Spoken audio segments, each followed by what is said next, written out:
नमस्ते दोस्तों, दांडेली के साइक्स पॉइंट से अगर आप नीचे देखेंगे तो आपको कावाला केव्स का एरिया नजर आएगा। आज महाशिवरात्रि है, बहुत सारे भक्त आए हुए हैं। आइए नीचे चलते हैं और देखते हैं क्या हो रहा है।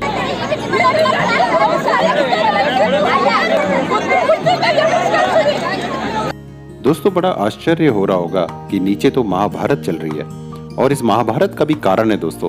ये जो महाशिवरात्रि की यात्रा है ये दो जगह से शुरू होती है, एक तो कुल्की नेचर कैंप से और दूसरा अंबिका नगर से। यात्री जो है रात को ही आकर यहाँ रुक जाते हैं और कुछ यात्री सुबह सुबह यहाँ पहुँच जाते हैं कि ये यात्रा कर पाए। दोस्तों, ये रिकैप आप देखिए किस तरह से हम लोग कुल्की नेचर कैंप से पैदल चलते चलते एक ऐसी जगह पर पहुंचे जहां से सीढ़ियां बनी हुई हैं कावाला केव्स तक जाने के लिए। और उन सीढ़ियों पर देखिए दोस्तों किस तरह से भीड़ जमी हुई थी और बैच वाइज लोगों को आज्ञा दी जा रही थी आगे जाने की। ये दोस्तों, ये जो वीडियो है इसके अंदर आप देखिए और इससे अनुभव कीजिए, इमेजिन कीजिए कि यहाँ जो लोग खड़े हैं, जो तीर्थ यात्री हैं, वो लोग कितनी मुसीबत में यहाँ खड़े होंगे और अपनी जान पर खेलकर दोस्तों ये तीर्थ यात्रा कर रहे हैं। दोस्तों, इन यात्रियों में ना तो कोरोना का खौफ था और ना ही अपनी जान की परवाह। बस एक आस्था का सैलाब था जो उमड़ पड़ा था कावाला केव्स के दर्शन के लिए। दोस्तों, यहाँ पर कुछ अपने खो भी गए थे और उनके परिजन चिल्ला चिल्ला कर उन्हें बुला रहे थे।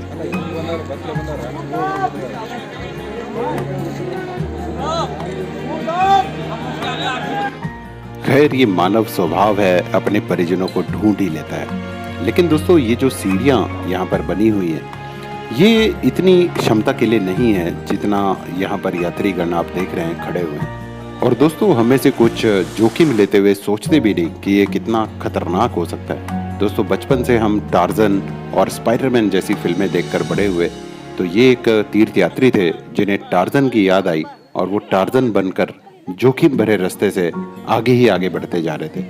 दोस्तों, मानव चाहे धरती का सबसे बुद्धिमान प्राणी है, लेकिन फिर भी धरती पर जो दूसरे जीव जंतु हैं उनसे हम लोग कई बार सीख नहीं पाते, कुदरत से हम लोग सीख नहीं पाते। दोस्तों, आप देखिए यहाँ पर जो मानव खड़े हुए हैं वो किस तरह से ट्रैफिक जैम टाइप की स्थिति में फंसे हुए हैं और कुछ लोग रिस्क लेकर इस सीढ़ी और रेलिंग के दूसरी साइड प्योर जंगल के रास्ते से ऊपर और नीचे जा रहे हैं। दोस्तों, आपने कभी चींटियों को या दीमक को देखा है कि उनका कभी ट्रैफिक जैम लगता हो, कहीं वो इस तरह से भीड़ में अटके नजर आते हो समय बर्बाद करते हुए? ऐसा कभी भी नहीं होता दोस्तों, क्योंकि ये जो कीट हैं, जो चींटियां हैं, ये एंट कल्चर फॉलो करते हैं। ये एक के पीछे एक ही चलते हैं, चाहे कुछ भी हो जाए, चाहे कितनी ही जल्दी हो, ये एक के पीछे एक ही चलेंगे। चाहे इन्हें अपने लिए भोजन का प्रबंध करना हो या कोई सामान अपने घर में लाना हो, ले जाना हो, ये एक के पीछे एक ही चलेंगे। हम इतने बुद्धिमान होकर भी ये चीज़ नहीं फॉलो कर पाते। आप देखिए, यहाँ प्रशासन की तरफ से तो कोई अरेंजमेंट था नहीं कि किस तरह से सिक्योरिटी की जाए जनता की। ये देखिए, ये रेलिंग की परली साइड, ये प्योर पहाड़ के ऊपर से यात्री जो हैं जा रहे हैं। कितना बड़ा रिस्क है दोस्तों, अगर यहाँ से गिरे तो इन्हें बचाने वाला कोई नहीं है। यहाँ पर कोई सेफ्टी इक्विपमेंट नहीं है, प्रशासन की कोई व्यवस्था नहीं है कि अगर कोई गिर जाए इन घाटियों में उसे किसी तरह से बचा लिया जाए। दोस्तों, ये आप सामने की पहाड़ी देख रहे हैं, ये है साइक्स पॉइंट। अगर आप अंबिका नगर वाली साइड से आएंगे तो वहाँ पे आप साइक्स पॉइंट पर जा सकते हैं। अभी आपको मैं साइक्स पॉइंट लेकर चलता हूँ कि वहाँ से ये कावाला केव्स का एरिया कैसा दिखता है। दोस्तों, अगर कोई टूरिज्म मिनिस्टर ये वीडियो देख रहे हों तो उन्हें मैं ज़रूर एक सजेशन देना चाहूँगा कि इस जगह पर साइक्स पॉइंट पर एक रोपवे लगाई जाए, कुछ पैसा इन्वेस्ट किया जाए जिससे कि एक सुरक्षित रोपवे यहाँ लगकर, उससे इतनी सुविधा होगी कि आप एक रोपवे का टिकट निर्धारित कर दीजिए। जो भी टूरिस्ट आएंगे वो बड़े सुरक्षित ढंग से रोपवे में बैठकर कावाला केव्स तक जाएंगे, शिवलिंग का दर्शन करेंगे और उसी रोपवे से वो वापस साइक्स पॉइंट आकर अपने घर चले जाएंगे। और कर्नाटक सरकार यहीं पर पानी से बिजली भी बना रही है, रोपवे जो है वो बिजली से ही चलेगी। और इससे क्या होगा कि जो हमारे कर्नाटक वासी हैं, देशवासी हैं, उनकी सुरक्षा हम सुनिश्चित करेंगे और साथ ही साथ टूरिज्म की वजह से कर्नाटक सरकार को रेवेन्यू भी प्राप्त होगा। दोस्तों, आप लोग जो भी ये वीडियो देख रहे हैं, अपने अपने एरिया के जो नेता लोग हैं उनसे आप ये पॉइंट शेयर कीजिए और कोशिश कीजिए कि यहाँ रोपवे बने और हमारा देश सुरक्षित और खूबसूरत बने। तो दोस्तों बात हो रही थी एंट कल्चर की। दोस्तों मानव जो है इसमें और बाकी जो धरती पर जीव जंतु रहते हैं उन दोनों में एक और बड़ा अंतर है दोस्तों। जितने लालची हम मानव हैं उतना लालची कुदरत का और कोई दूसरा जीव नहीं है। इस लालच के कारण हम एक दूसरे को प्रतिस्पर्धा में पीछे करना चाहते हैं, हराना चाहते हैं। आगे जो चल रहा है उससे कहीं और आगे भागकर जल्दी पहुंचना चाहते हैं और यही जल्दीबाजी और जो लालच है ये ट्रैफिक जैम वाली स्थिति पैदा करता है और इसी स्थिति में एक्सीडेंट्स और बहुत बड़ा नुकसान होता है मानव जाति का। मानव जाति दोस्तों कभी भी संतुष्ट नहीं होती और ईर्ष्यालु होती है। अगर समाज में भी कोई हमसे आगे जा रहा है तो हम उससे जलते हैं और उससे और आगे जाना चाहते हैं, चाहे उसके लिए हमें बहुत भारी कीमत चुकानी पड़े।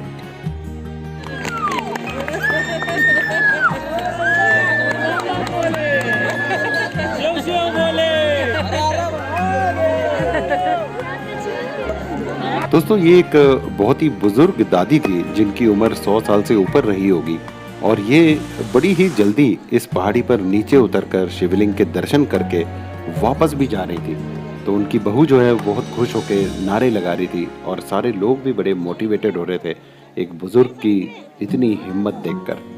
दोस्तों इस सीढ़ी पर खड़े खड़े कई घंटे हो गए थे और पब्लिक जो है वो धीरे धीरे एक एक सीढ़ी पर उतरकर नीचे कावाला केव्स के दर्शन के लिए खिसकती जा रही थी। और यही अगर अनुशासित तरीके से एक लाइन बनी होती जो नीचे जाने वाले लोगों की है और एक लाइन बनी होती जो ऊपर जाने वाले लोगों की है तो वो लाइंस कभी भी नहीं रुकती और समय भी बचता और सभी को दर्शन मिलते। यहाँ से दोस्तों कई व्यक्ति थे जो बिना दर्शन किए ही वापस लौट रहे थे। फिर दोस्तों एक और बात आती है अपने खुद के अनुशासन की। अगर हम खुद डिसिप्लिन्ड हों, अनुशासित हों तो कभी भी हम ऐसी भीड़ भड़क्के वाली या ट्रैफिक जैम की स्थिति नहीं बनने देंगे। लेकिन ऐसा होता नहीं है। ना जाने क्यों हमारे एजुकेशन सिस्टम में हम लोग जिस तरह से बड़े हुए इस देश में, इसी में कुछ प्रॉब्लम है जिस वजह से हम बड़े अनुशासनहीन हैं, हम इनडिसिप्लिन्ड हैं, जिस वजह से हमारा देश जो है प्रगति पथ पर बहुत तेज़ी से आगे नहीं बढ़ पाता। इस चीज़ को चेंज करना होगा दोस्तों। जितने लोग ये वीडियो देख रहे हैं आप जरूर ये बात सोचिएगा। हमारे मित्र अंकुश भाई और कैस भाई बहुत जल्दी नीचे पहुंच गए थे और जब तक हम लोग सीढ़ी पर फंसे हुए थे इन लोगों ने एक एक दो घंटे की नींद भी निकाल ली। सामने देखिए किस तरह से हाथ हिला रहे थे और बड़ी खुशी महसूस हो रही थी। दोस्तों दोपहर का वक्त था और तापमान जो है बहुत बढ़ चुका था। यहाँ पर कोई किसी प्रकार का पानी का प्रबंध नहीं था दोस्तों और पहाड़ी पर हम बिल्कुल सीधे 65 से 70 डिग्री के ढलान पर खड़े हुए थे। देखिए दोस्तों किस तरह से ये सीढ़ी सीधी नीचे जा रही है और सामने देखिए ये लाइन है दोस्तों उन भक्तों की जो अंबिका नगर वाली साइड से आए हैं। प्रशासन उन्हें भी और यहाँ से जो कुल्गी नेचर कैंप की तरफ से आए हैं इन्हें भी रोक कर बैठा था। और ये बीच में जो लाइन है नीचे जो जा रही है दाएं हाथ पे, ये जा रही है कावाला केव्स में, गुफाओं में। दोस्तों देखिए किस तरह की स्थिति थी कि यहाँ पर सब फंसे हुए हैं, गर्मी पूरी है और कोई पानी की व्यवस्था नहीं है। बच्चे और जो महिलाएं थी और बुजुर्ग जो थे वो बहुत ही परेशान हो रहे थे। ये सामने देखिए किस तरह से भीड़ जो है धक्के मार रही थी और लोग कुछ थे जो लाइंस तोड़कर दूसरों से आगे जाना चाह रहे थे जल्दीबाजी में और इस तरह से धक्का मुक्की में दोस्तों बड़ा ही अव्यवस्थित इनडिसिप्लिन्ड बिहेवियर दिख रहा था जनता का। प्रशासन भी कुछ नहीं कर पा रहा था। ये देखिए इस तरह से लोग गिर भी रहे थे।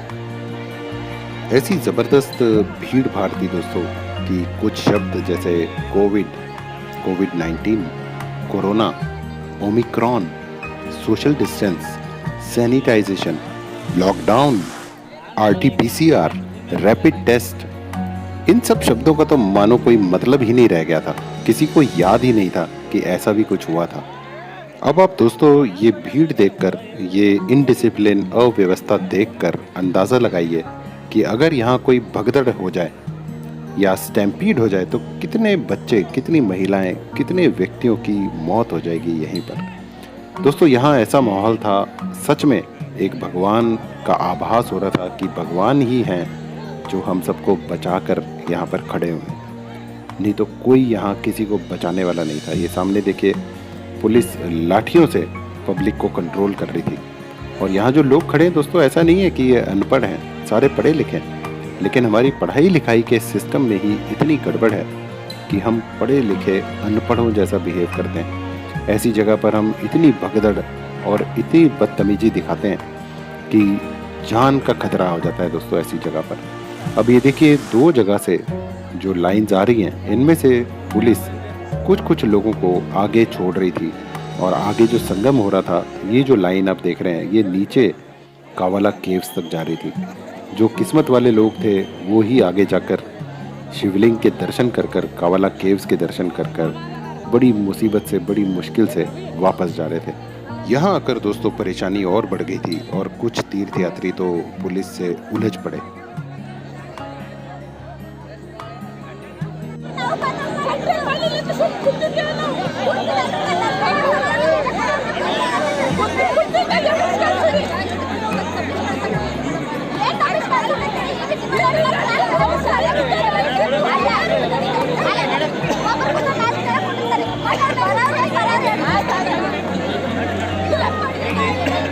ये सब देखना बहुत दुखदाई था दोस्तों।